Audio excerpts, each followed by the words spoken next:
Right now, it gives me great pleasure to introduce Marianne, Osório, and Charlie Shread, who will be speaking to us about sociocracy in democratic schools. Marianne is a Brazilian educator and researcher, and Charlie is a British filmmaker.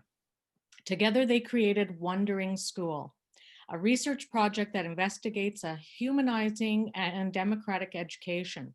They also produced and directed the documentary entitled School Circles, about democratic schools in the Netherlands that uses sociocracy as a method of governance. I'm so excited that we are all getting to know Marie and Charlie here as their research involves visiting many democratic learning centers and schools globally.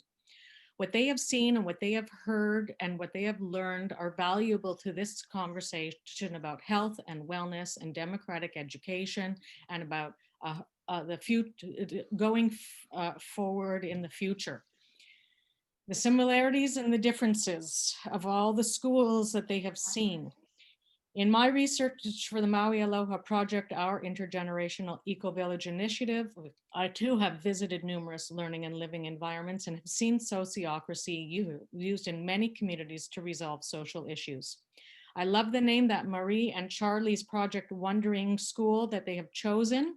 It is about their research of the many democratic schools that they have wondered about, and it encourages and validates our moments where we wonder about topics pertaining to childhood, school, learning, and wellness. Please take the time to learn more about Marie and Charlie in the bio section of this conference. And now I give the airspace to Marianne and Charlie. Great. Thank you very much, Stephanie. Thank you for the introduction and for inviting us to be here today. It's a pleasure. Yeah, thank you especially to Stephanie and Richard and Liz for inviting us to this conference. It's a great honor. And Derry for pushing us. He pushed us to be here Yeah, today. thanks, Derry. Thanks, Derry. Um, so I think what we're going to do is give a presentation because we're going to introduce what sociocracy is. So we're going to share some potentially new concepts. Hopefully you find it interesting. We're going to talk about sociocracy in democratic education. And sociocracy is as a method of governance, and a way to include all the voices and create child-friendly environments. So just a quick overview of what we're going to talk about. We'll briefly talk about Wondering School, our project, and film School Circles, a little intro to democratic education and sociocracy. And then we'll show a video clip from our film, which shows consent decision making with children in practice. And then we'll go into some detail about sociocracy in schools, and then hopefully have some time for questions and reflections. Okay, so you want to start? Yeah, so I'm going to talk a little bit about Wandering School, our project. I think Stephanie already did a brilliant job introducing us. So just would like to say a few words again about it. So it's a independent research project that we created in 2016 to investigate and support a liberating education, as we call. And we got that term from Paulo Freire, a Brazilian educator. He's our main inspiration to talk about liberating education, but also John Dewey, Eric Fromm, who brings discussions on freedom. And then we have José Pacheco here in Portugal, in Brazil. Many educators inspire us to create this theoretical base of the project. And we visit schools and learning communities wherever we are, whenever we can, to learn from them and then share their practices with the world. And we've been doing this mainly through documentation of these projects, and we also been mapping them and creating videos about those practices to illustrate to more people how democratic liberating education could work. And then more recently, we start offering courses and mentoring to schools to implement more democratic education. And we hope to reach state schools in that purpose. So we're gonna talk a bit about School Circles film. This film is a case study of 6 democratic schools in the Netherlands that practice sociocracy. And our motivation to do this film was basically we were visiting many democratic schools, and I also worked with democratic meetings with the students when I was a teacher here in Brazil. And we identify some challenges with majority voting, which are not always present, but quite often. Um, and one of those issues of majority rule that we've seen is segregation between two groups and polarization, as we see also in our democratic scenario all over the world, and competition and exclusion of minorities, which a lot of the time have a lot to contribute and offer to the proposals, and a lot of the time majority rules are not able to include those voices in decision-making process. And another thing that was interesting, we also noticed that what happens in a few situations that we experience, and again, when I was also in the classroom doing this with the students, was the majority rules sometimes can reinforce the status quo, reproduce the status quo, because we all know what we already know, and we live in a conditioned culture. So all these impact our opinions. And when I was, so for example, when I was working with the students in the state school here in Brazil and doing democratic meeting, we had a lot of conflicts in the classroom. And when I asked the children what we could do to solve those issues, they very often would propose punishments and horrible punishments. And I was mainly the only one, and eventually with other smaller group of students, defending that we should try a different approach and based on dialogue and expressing our feelings and our needs, and try a more charismatic communication for us to deal with issues. But then I thought, wow, it's just a minority that is problematizing this kind of solution based on punishment. And when we went to Summerhill School in the UK, we also seen a very harsh punitive justice system, and we were wondering how we can overcome this punitive justice system. And in 2015, we got to know sociocracy in a course that we did, and we kind of connected the points and wondered, are there any schools that practice sociocracy, and would sociocracy help with those issues that we identified? And we knew that sociocracy as a method of governance was created in the Netherlands, and Charlie will talk more about that in a bit, about the history. So we started looking for schools in the Netherlands, and we found 12 schools, and we managed to film 6 of them. So anyone who is interested in the film, you can go to our website. It's here underneath the poster, schoolcirclesfilm.com. And there you can find access to watch the film on Vimeo and also organize screenings. You can also find more information about the courses that we're offering. So. And to start this conversation about sociocracy, it's important, many people ask, but what is the difference between sociocracy and democracy? Are they contradictory? Do they coexist? So we would like to start presenting the etymology of the words democracy and sociocracy, so you can see by yourselves what is the commonalities and between them. So democracy comes from the word in Greek demos and kratos, and demos mean people, the mass of people, and kratos mean power or rule. So democracy means the power of the people, right? And sociocracy comes from socios and kratos as well, so power and rule of the socios. And socios are the companions or the colleagues. And this because sociocracy depends on smaller groups to make decisions, but those groups, they are interconnected, and there is transparency in the whole organization, and everyone is involved in decision making. But because all the voices need to be heard in the process, you rely on smaller groups to be able to hear everyone. We're going to talk a bit more about how those groups are connected. So the way we like to see sociocracy as a way to achieve democracy, which is here the second view of the topic. So we see democracy as the power of the people in the wider term, and then sociocracy as a method of decision making and governance that help us to reach a deeper democracy. So we like to see it like that.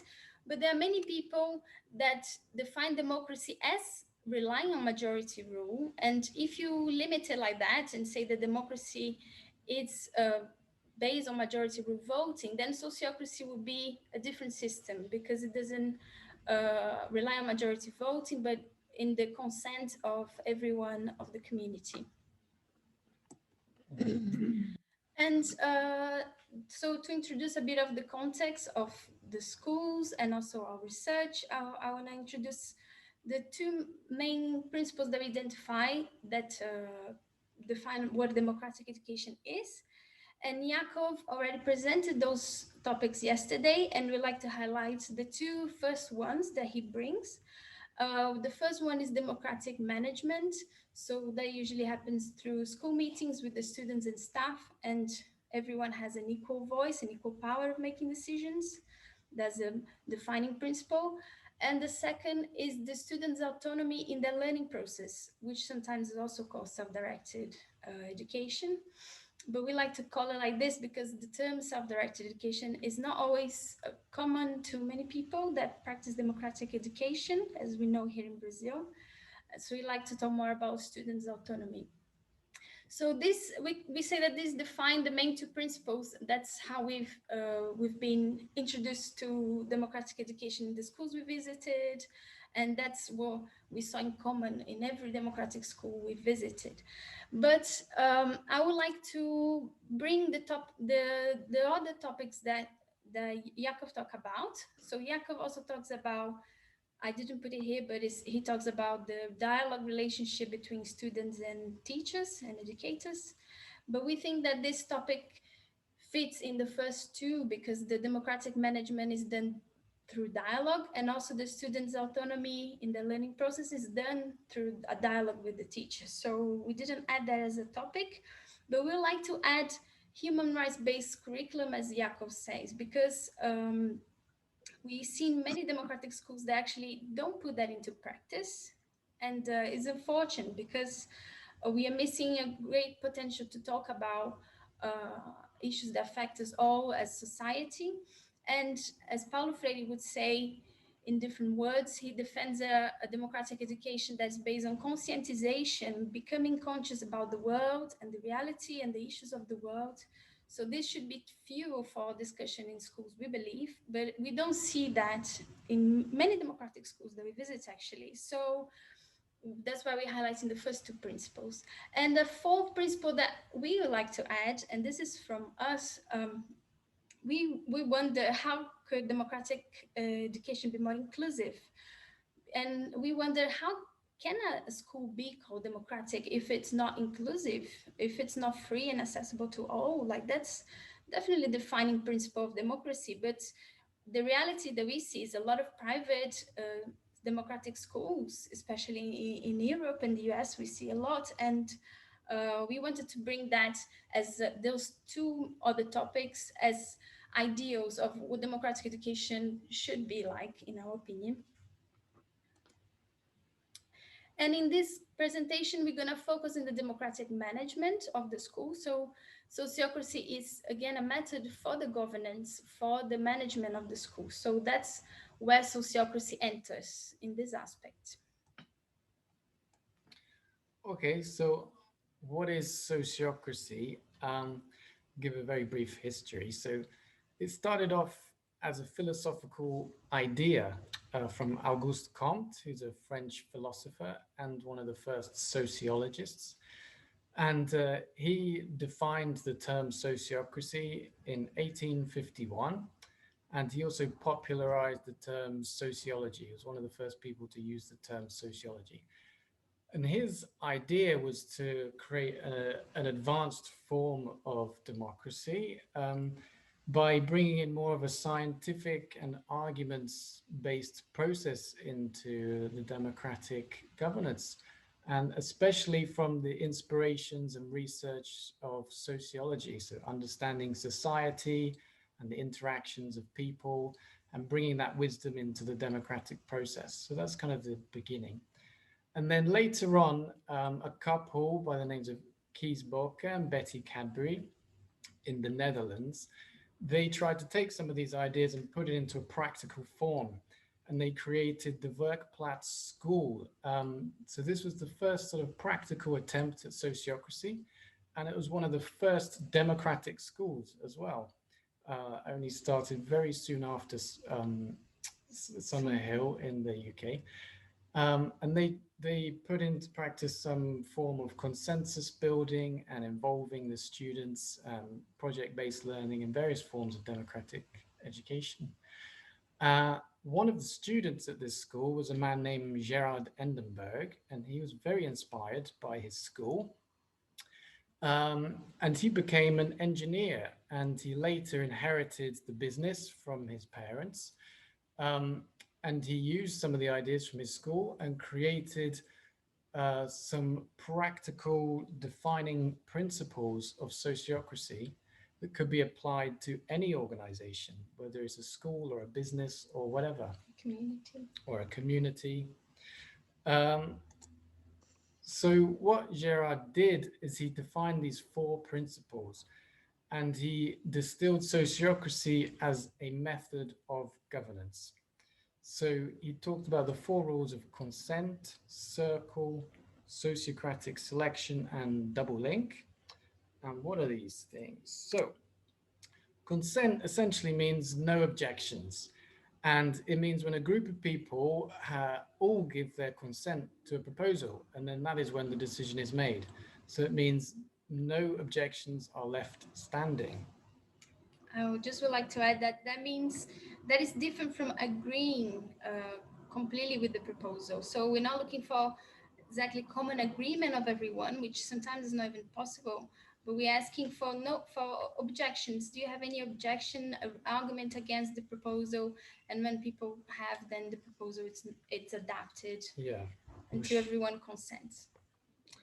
And then the next principle is the circle. So it's just a group of people who are using the consent decision-making process. And this is a group of people that are around a domain of responsibility, and they work together and make decisions together.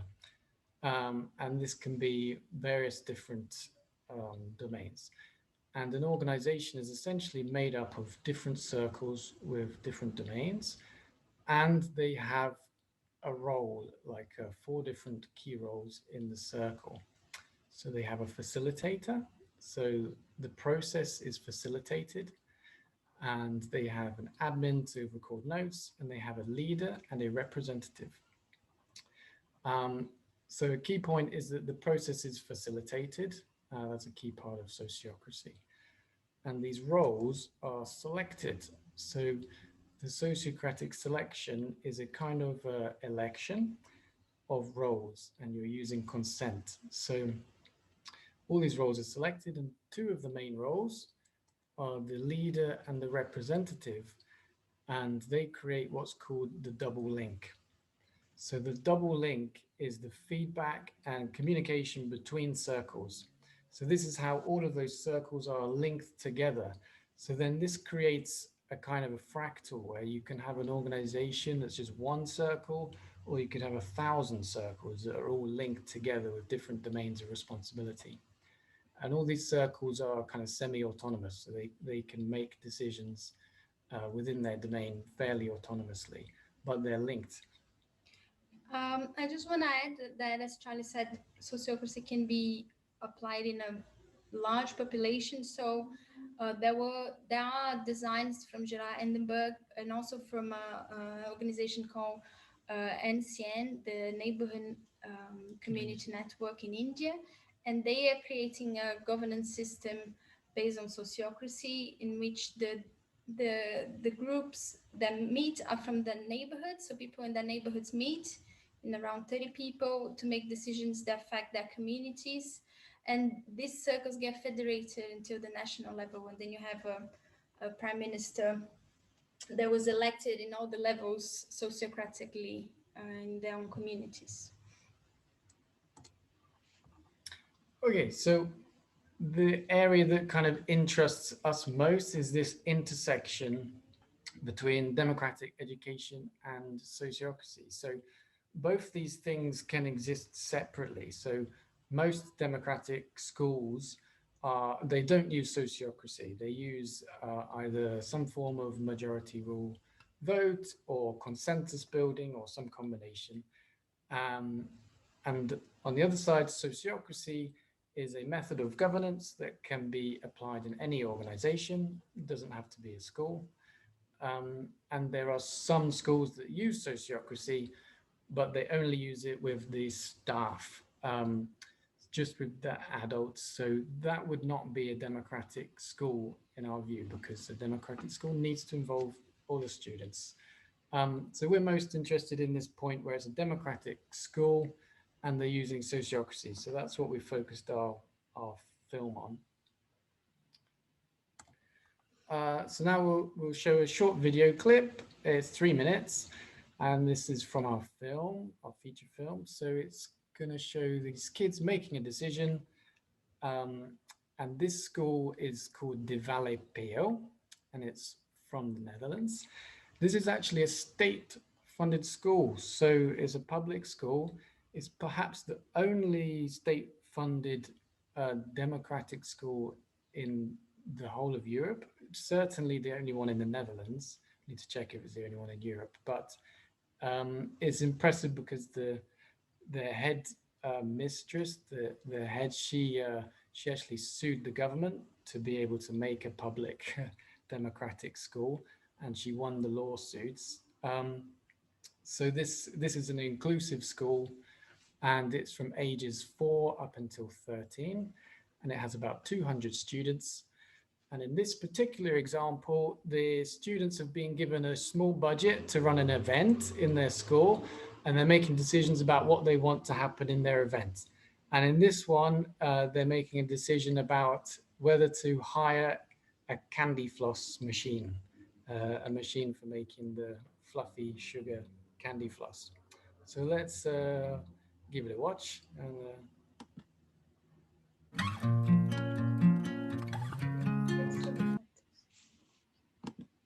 Where is the oh, sound? can you hear the sound?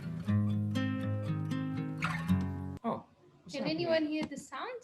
It's good. It's good. Ah, okay. We can't hear it this week. Yeah. But you can hear the sound of the video.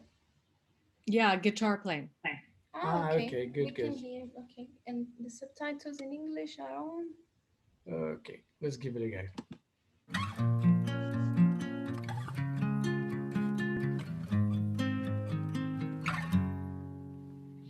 can't hear it.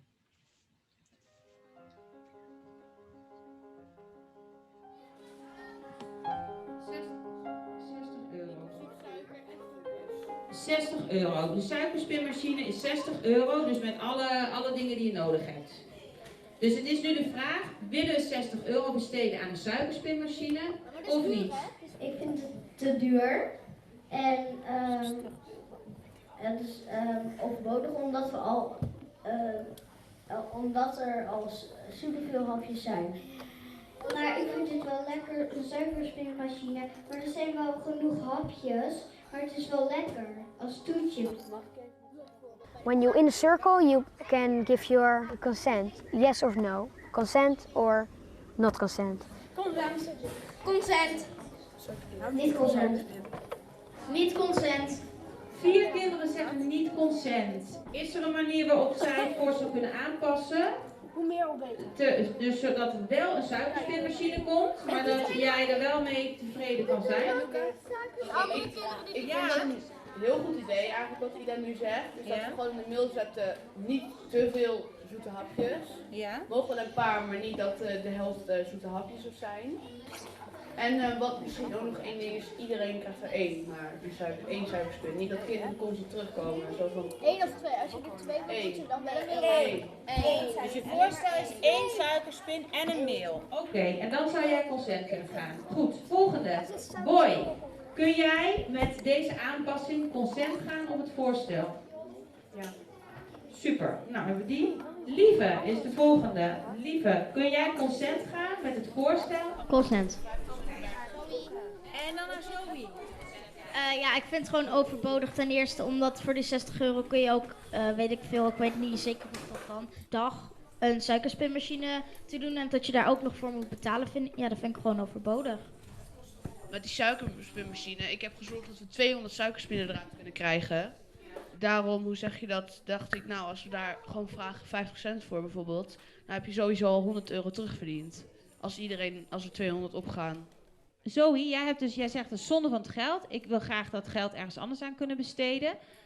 Je hebt gehoord dat Timo zei, we kunnen vragen of mensen betalen voor een suikerspin.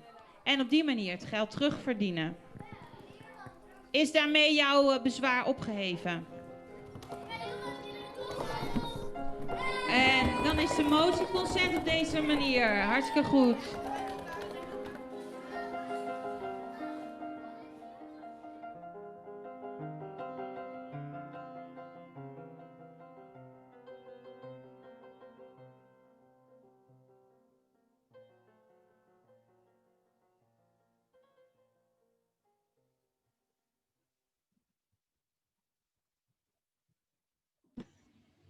Lovely. So did you manage to watch with the audio? Because for us there was no audio. Anyone? Can you hear us? Yes, the audio was fine. Okay. All was perfect. Yeah. Okay.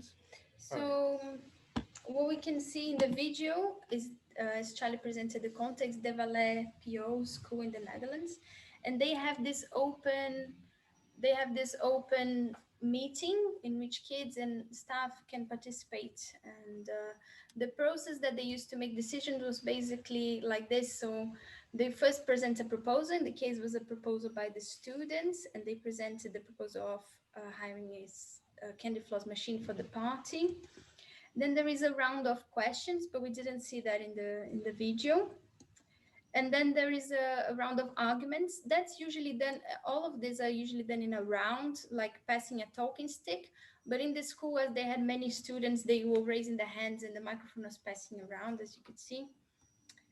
And then last, there is the consent round, which is the round in which we ask objections and consent. So as you saw, the 4 kids that didn't consent with the proposal, and then the students themselves came with other proposals to add to it, so the students could consent with it. So that's how you integrate an objection. You ask, what do you need in order to consent to this proposal? And that's how we get a common decision. So what was interesting, as you can see, like the girl at the end, she gave her consent to the candy floss machine, but she was kind of rolling her eyes.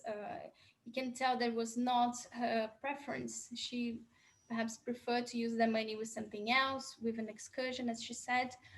But she still gave her consent at the end, because the arguments that were given were enough to go against the arguments that she was bringing, not against, but they brought different elements. So what she said, but we could spend with something else, it's too expensive.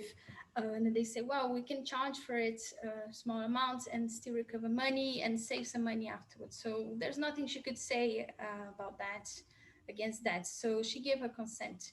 And this graphic illustrates a bit how we have these areas of preference, of tolerance, and objection.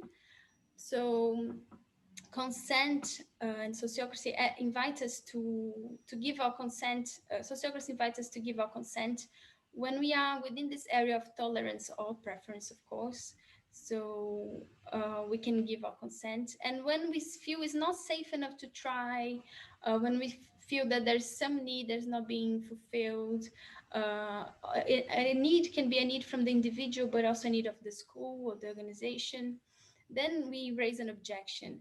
And these objections should be seen as a gift to the group, as a gift of wisdom, because they are what make the proposal better and contemplates everyone.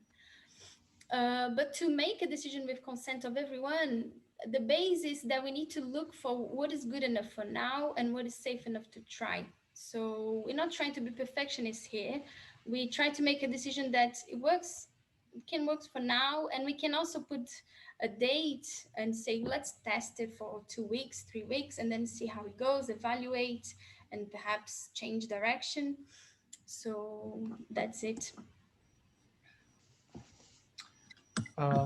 So just a little bit more about the process. So we saw those 3 points, and actually that represents this third point here, the consent. So the group, they speak in rounds. So they first present the proposal, and then they ask questions to understand it, make their arguments, and give consent.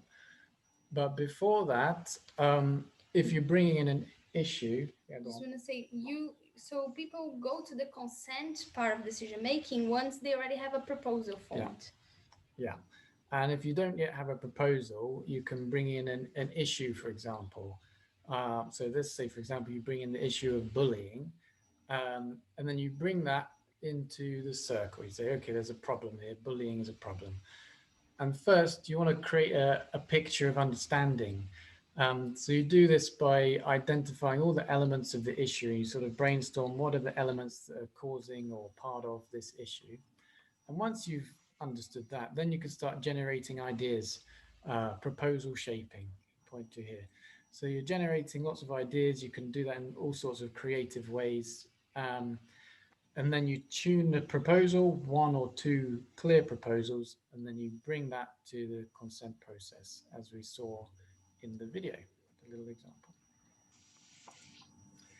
So this leads us to the conflict mediation circle, which is when you bring an issue, when you have an interpersonal or intrapersonal problem of a conflict.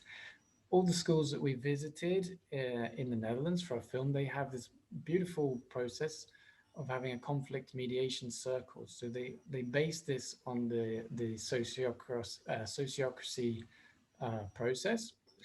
And this is a very effective way to resolving conflict. And this brings us back to our original motivation. Is there a school or a group of schools that are overcoming punishment and punitive justice?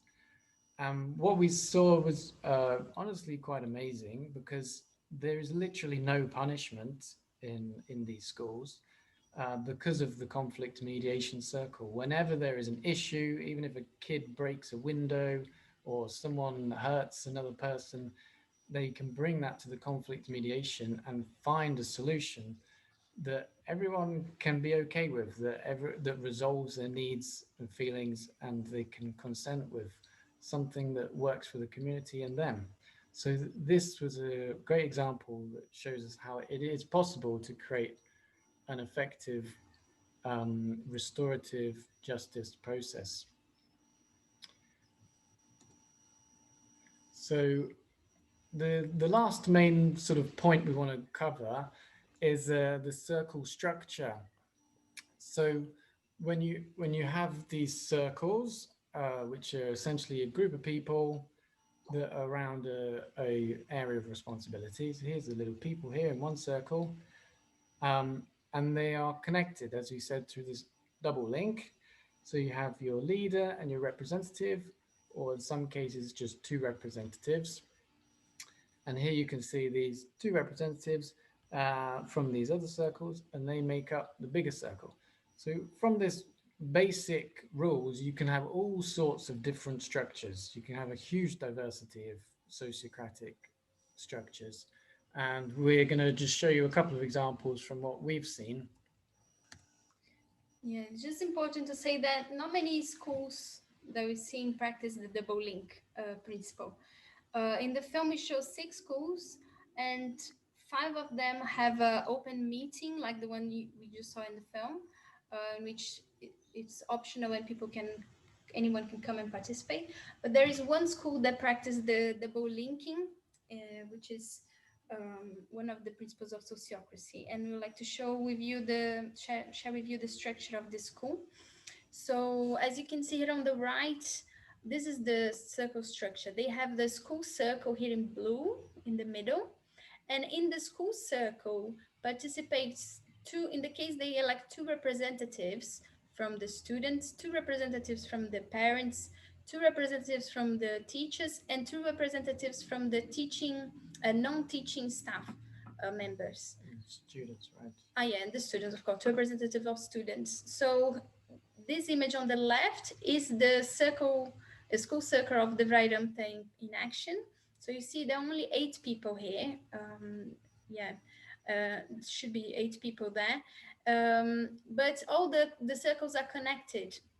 So I'm going to present this structure in a bit bigger for you to visualize. So here we can see the school circle with all those members, representatives. And here we have the student circle, which also elects 2 representatives to go to the school circle. And in this school, what they noticed was that the children from different ages were not feeling very comfortable sharing expressing themselves in some situations among people from different ages. So they actually noticed that there was different needs for different age groups. And although the school it's run democratically and the children can choose when they go to classes, what they want to do with their time, and they also work in mixed ages in the lessons. For decision making, they broke down into smaller circles. So we have a circle of 4 to 6-year-olds, 7 to 9, 10 to 12, and so it goes. But it's also important to say that the students can choose which group they are in. So there is a 13-year-old in the group of 16 to 18 years old, for example, because this student thought that he would fit better there. So that's also fine. The important thing is that with this structure, what this structure allows is that everyone participates, because every Monday they have the Monday circles where these smaller groups of the students meet, and it's expected everyone participates in the meetings. It's not compulsory, you're not going to be punished if you don't go, anything like that. But it's kind of an agreement, a ritual of the school that everyone goes to the meetings once a week.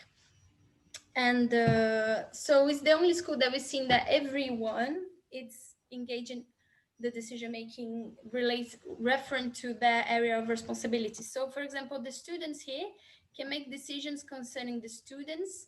So decisions that don't affect the other members of the school, they can make here, and they don't need to take that to the school circle.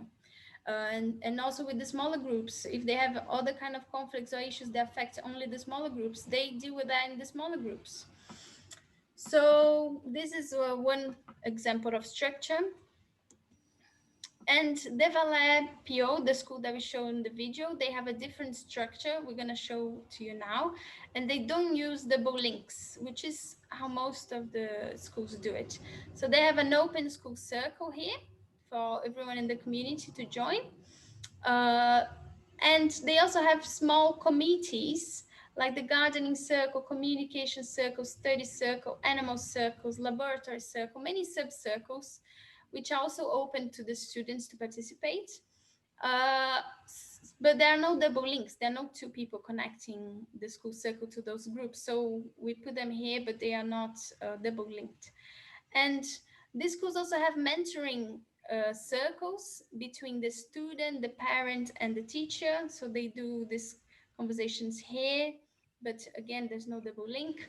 And then there is the educator circle and the admin circle, and then the board here, usually connected to the admin circle. But as you see, there's no double links because the circle is open, the school circle is open to everyone. And just a third structure to illustrate perhaps how sociocracy could be put into a state, traditional school even. The school can be organized into the group circles, which can be the classrooms, the group of students with the teacher. And they do democratic decision making. That's how I used to do when I was in the state school in Brazil. I used to do this democratic meeting with the students in the classroom. And then a teacher and a student go to the school circle. So we have all the groups, all the classrooms represented here, and all the teachers. And then you have here the teacher circle just for the teachers, and the admin circle for the admin, and the board of him. And it's important to say in Sociocracy, the board should actually have a different role from the board of directors. It shouldn't be just a board of directors. There are externals from the school that have just executive decisions and don't integrate the students in that decision. We actually seen in the Vrijruimte a student. So if we go back here to the Vrijruimte structure, the first one, uh, actually, there is a student here on the board who was elected from the school circle to the board. So the idea is that you have a representative from the students in the board, together with the head teacher, and people from the community and experts, perhaps in democratic education, sociocracy, to compose this board to hold the vision of the school. So that's the purpose of having a board. To connect to the community and environment, right? Yeah. So just a few conclusions from what we've seen in the schools we visited. So we've seen that, yeah, sociocracy within a democratic education context is an effective method of governance that can include all the voices. It really does do a good job of including all the voices, and especially inclusion of minorities. Um, and this also creates more sustainable decisions, because it because you're listening to everyone and integrating these objections, this decision can last longer. It kind of has a more stable base because everybody gave their consent to it, so that you're very rarely left with someone that's like grumbling, like, oh, I didn't vote on that, that's not what I wanted, I'm unhappy with that. So it's more sustainable. And one of the greatest benefits we've seen is this overcoming of punitive justice. Of course, there are other methods to do that, like different ways of restorative justice. And the method that we've seen using the sociocracy way works very well for creating a non-punishment culture. It does seem to do a good job of overcoming, especially polarization, and there's very little or to no segregation, very little to no bullying, very occasionally, and if there is, it's brought up in the conflict mediation circle. And there's very little to no competition because the culture is being created around a cooperative culture. There is no one group against another group or my idea against your idea. It's a co-collaborative, co-creative, and cooperative process, which can be very beautiful. And because of this, it really taps into collective intelligence, bringing all sorts of creative ideas, which is brilliant. Not to say that these don't happen in like other democratic schools. We've also seen lots of brilliant creative ideas, and many of these things overcome. But we've seen in the sociocracy can be perhaps can help overcome some of these things very well. Some potential limitations is that because of like the listening to everyone and because of this process, there really is like a maximum of about 30 people in a circle to hold the process. Sometimes when it's an open circle and lots of people join in, it kind of breaks down, the process breaks down a little bit, and you come back to just sort of raising hands. So it's best to break out into smaller circles.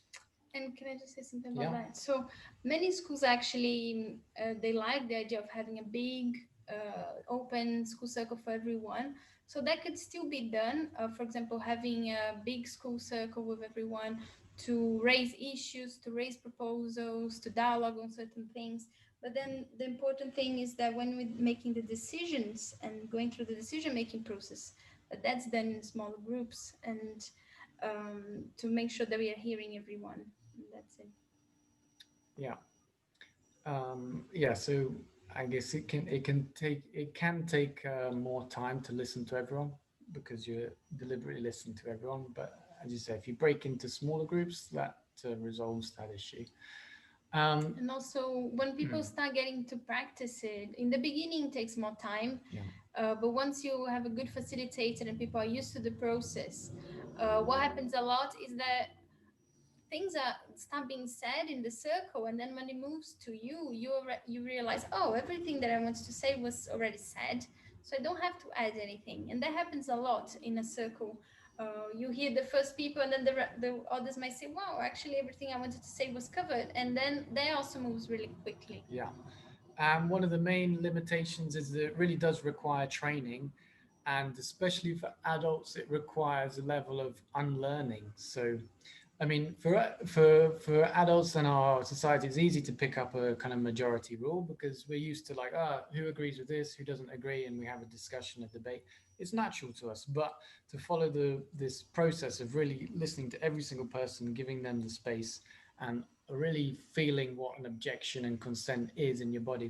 This does require training and practice. So this can be a limitation, and it is not very quick to start. You need to go through a process of introducing it to overcome some of these sort of cultural baggages that we come with. And said that, it's just interesting how children learn very easily sociocracy. We've seen kids doing it like so quick and intuitively, and adults struggle because we, as Charlie said, raised in this culture, and we are so used to having meetings there, people talk on top of each other and things like that. So yeah, this comes down to some of the stuff that we've been talking about in here, of like some of the more dominant voices, quiet voices being left out, minority voices being left out. Like it requires unlearning to be able to listen to all those voices in an equitable way. That connects to the next slide. We're going to show a bit more about where you can find more information about sociocracy. And so here there is our website, Wandering School website, for everyone who wants to know more about our project, and the School Circles film website here as well. You can watch the whole film if you want.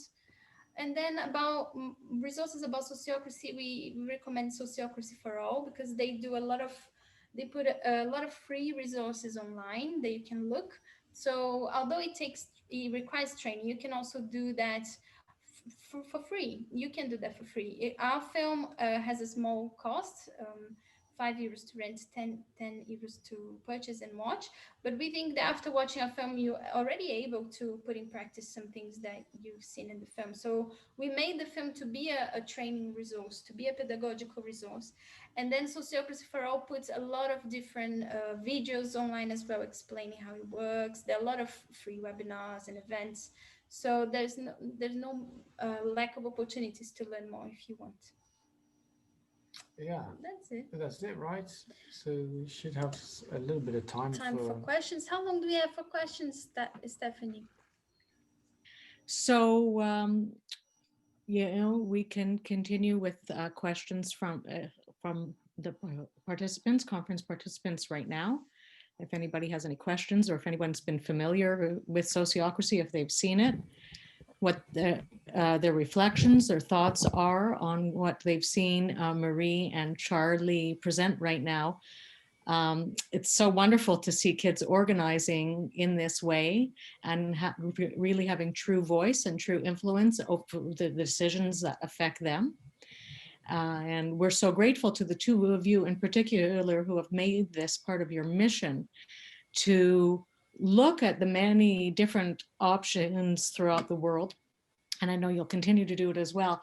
And to see that, I think maybe Jim Flannery said it earlier today, we call it alternative education. We call, and we're put on the weekends.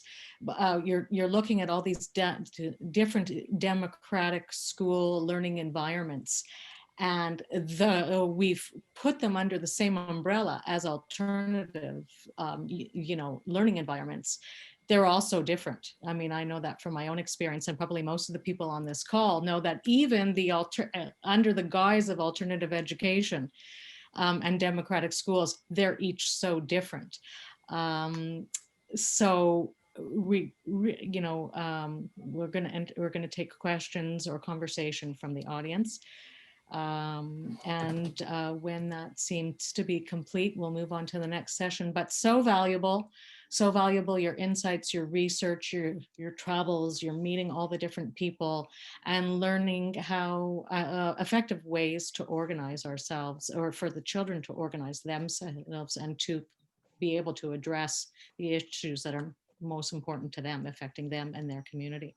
Thank you so much. So lovely. And we know that we'll continue our relationship with you over the next years to come.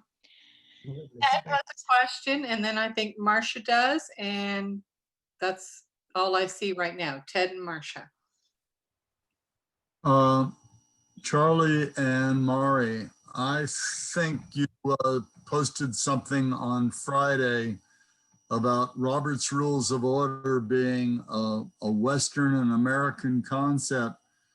But if you read my book, my question is, do you think there's the possibility that what we are talking about is not adversarial, that that we can come to a meeting of the minds, that Robert's Rules of Order and sociocracy may be able to live together?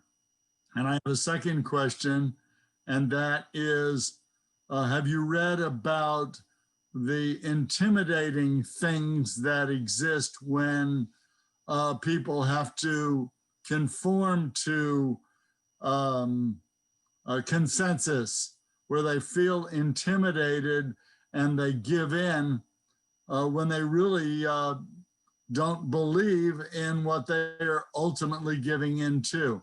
And lastly, do you realize that if you write in your bylaws that you are going to operate by consensus, you can live with Robert's Rules of Order and also live with consensus at the same time? I'm done.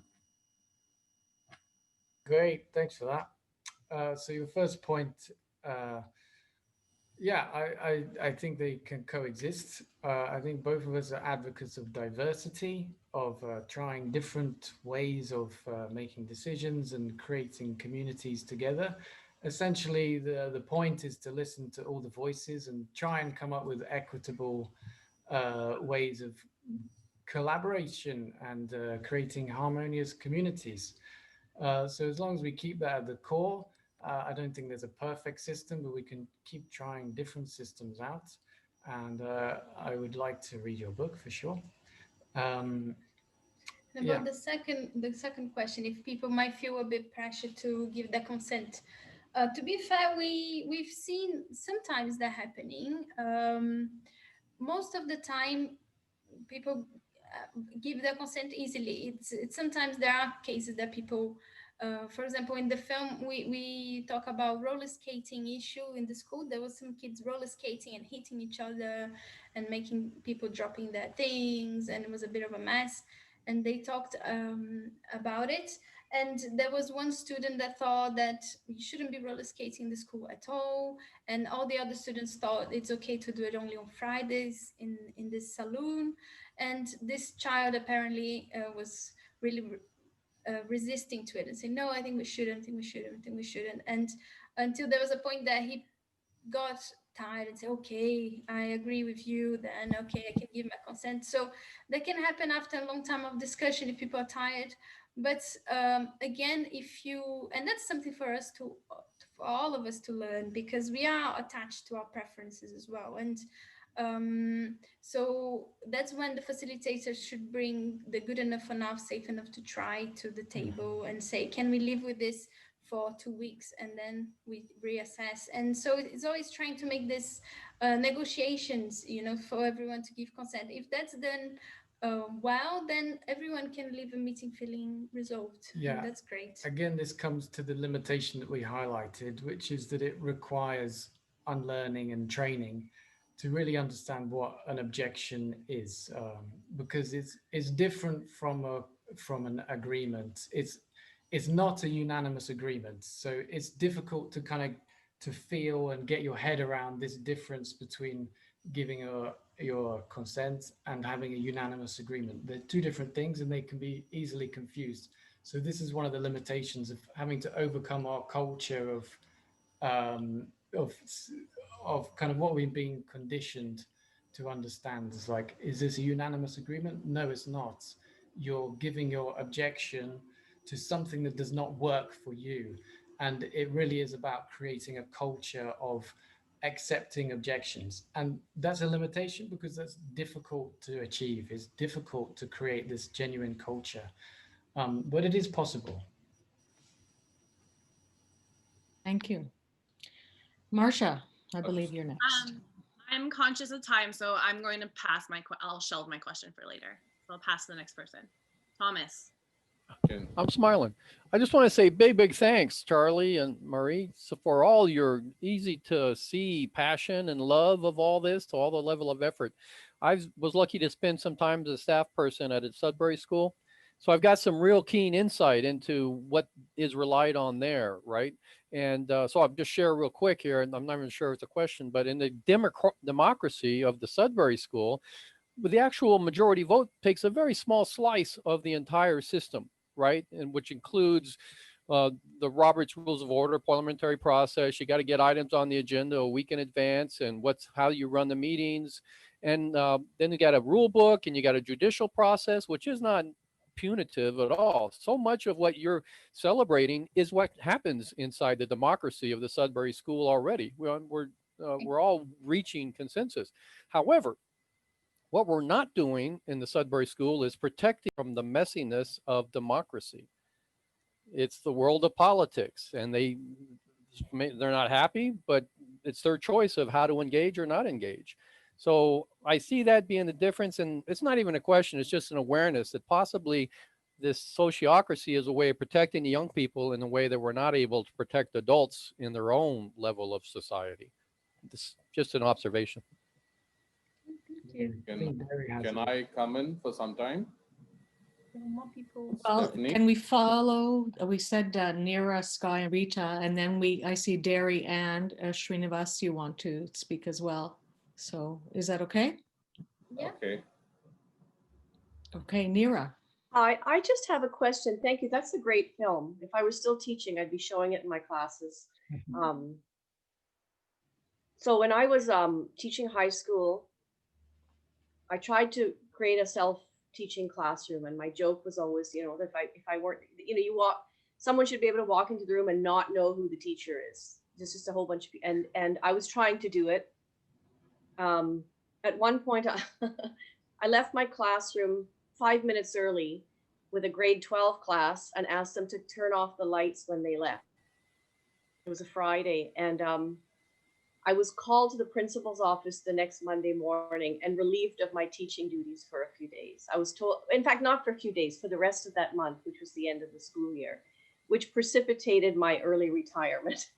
I went back for a following year and then retired in June 2019. I couldn't believe what was happening there. Like a group of grade 12s who I had trained to really teach themselves on this kind of model with circles of expertise. And so there's a really long way to go where I'm standing, because I was literally relieved of my duties. I don't know if they thought I was a threat to the students, if it was a safety issue. They thought I was suffering from some illness and couldn't be entrusted, but it was amazing to me that was their response. When I was working at the board, I came across the ideas of Margaret Wheatley, Leadership in the New Science, and I'm working in the Green Party, and we're experimenting, a small group of us, with something called holacracy, this theory of self-organizing systems and lateral organization, and Leadership in the New Science is the book that she came and spoke to our school board about. Although I tell my little story about leaving the class because I tried to implement some of that innocently when I went back to the classroom, and clearly they didn't want us walking any of that talk. They were spending thousands of dollars to bring in consultants to teach us about. So have you heard, so my question is just, is sociocracy, it sounds like the same thing that Margaret Wheatley talks about in her book for organizations, and that we are using the Green Party as holacracy. Yeah, so actually holacracy, Brian Robertson, who developed holacracy, right? He was a trained sociocracy consultant. So holacracy is just a rebranding of sociocracy with some changes to be more of an agile business model. So it's very much related, yeah. Okay, thank you. Okay, Srinivas. Thank you, Stephanie. Great job, Charlie and Mary. Wonderful that you've done here. I'm able to see the effort that you put in. And well, in democracy, you know that when majority wins, minority dies. And they will have to compromise for the rest of the 5 years period or whatever. And in sociocracy, again, there is this issue of when a certain number is moving to a certain idea, there is a possibility that the rest of them also may start flocking. Though not everybody, they'll have a tendency to flock, right? So that is also a problem that could arise when effective sociocracy is not implemented there. And I'm always of the fundamental thought that be it democracy or sociocracy or whatever, society's consciousness has to keep on rising. Unless and until the consciousness is attempted to be awakened and we arise, we improve upon that. No element of any efforts that we put in may not get us the effective results. Point number one. And the second one is that this rise in consciousness should match with the natural and the eternal principles. And unless we do something like that, this world will not be moving in the directions that we are all envisaging and wanting to keep progressing on. So since you already touched democracy and sociocracy, can you add a little more on consciousness with natural and eternal principles to make it a holistic completion? Can I have your views on this? Sure. I agree with you like 99%. Where is the 1.1% difference? No system of governance is perfect, right? We, of course, as you say, there is going to be herd mentality. We're going to have the conditioning of conformity. Of course, there's human beings, and it's going to take maybe another 1,000 years before we truly overcome these problems. The 1% is that I do think systems I think changing the rules of the system do also help to develop consciousness. So I think there's a feedback loop between the system that's in place and the level of consciousness that we're at. And I do see that when you create a system, which is, for example, a talking stick, like let's listen to everyone's point of view, that really does shift consciousness. It's saying we are listening to everyone right now. We're not going to ignore anybody. So that process shift is a shift in consciousness, in my view. Wonderful. Well, I've understood your current consciousness and your vision. May I also know what is your larger vision, if any? A larger vision of your larger vision of life. Okay. Well, Your vision. I have a big vision of life, but in related to education, as we said, a greater vision is learning communities, practicing and liberating education, and this liberating education being, as in essence, raising consciousness about the world, about ourselves, about others. So I think that's the essence for me, when we becoming conscious while we act and engage with the world. So that's the education I believe, and I've been just the point. Working to very much love connect with you. Kindly share your mail IDs, please. There was more people with questions though, isn't it? Yeah, there's Rita and then Derry. I just thank you for your presentation. It was beautiful and inspiring and informative. And I just wanted to share that 20 years ago, I was part of a school for 10 years called Pacifica Community Charter School in Los Angeles, California, in the United States. And it was a public school, it was a charter school, but we practiced what you're calling sociocracy. So I'm excited to know that there was a name for it. So everything that you were showing, I was just so full of joy seeing that, because we were doing that. A little bit of a difference though was that we had the older children facilitate those meetings. And so adults would be there if they needed help, but you know, we had the older students call those meetings, manage those meetings. And it was a beautiful thing. And in 2010, that school lost its charter. And now it's coming back in vogue to have that. And the school that I'm in now is practicing Robert's Rules of Order, speaking to Ted. And we're including students of all ages, parents, staff, board members. So it is beautiful and it can be done. I think you just have to want it. You want it for your community. And that makes the difference, you know, that awareness that it's something we want. So how can we make it happen? So I just want to say thank you. I love this project. It's beautiful. Thank you. And just one observation based on what you just said. In the video, we show an adult facilitating the meeting. That's how it works in that school, because they also have younger kids mixed with older. But in all the other schools, the students facilitate the meetings as well, and they are elected sociocratically to do so. Derry had a Derry. point. You're on mute, Derry. Yeah, sorry, my old finger shakes a bit and getting it on the button's not so easy. Every time I hear you guys, I love it, and I get more persuaded to your point of view every time I hear you. And that was a beautiful presentation. Thank you. And I probably would have tried it with small groups if I was still working with kids, persuaded by you. A lot of the meetings I was involved with young people were much bigger groups than that, sometimes 150, 180 even. And there we adopted the procedure of never making an important decision the first time round, but always giving people time to think about it, talk about it, develop their arguments, and then finally make a decision the second time. There was still a lot of difference even the third time. So I don't know whether you think that's of any value.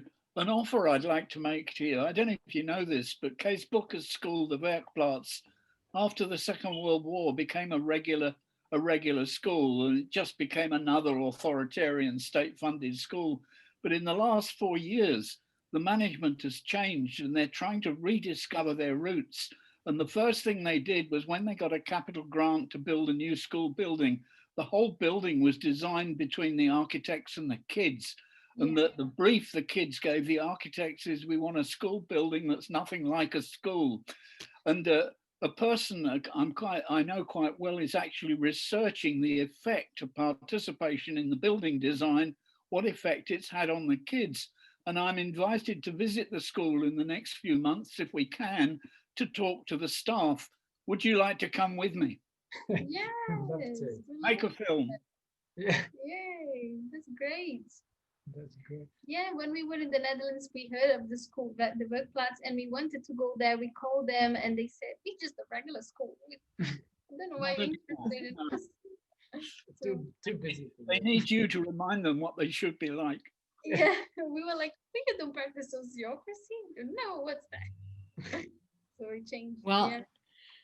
Everybody, I'd like to thank again Marie and Charlie for our eye opener. For some of us, sociocracy, we're hearing about it for the first time. For some of us, we know a little bit about it, or we're doing it, but we didn't necessarily know its name or its connection to democratic principles and its relationship maybe to Robert's Order of Rules as well. All a very interesting conversation and lots of good participation from everybody. I'm going to hand the conference over to Liz to continue with the afternoon. And thank you again, Marie and Charlie. Thank you. It's a pleasure. Thanks.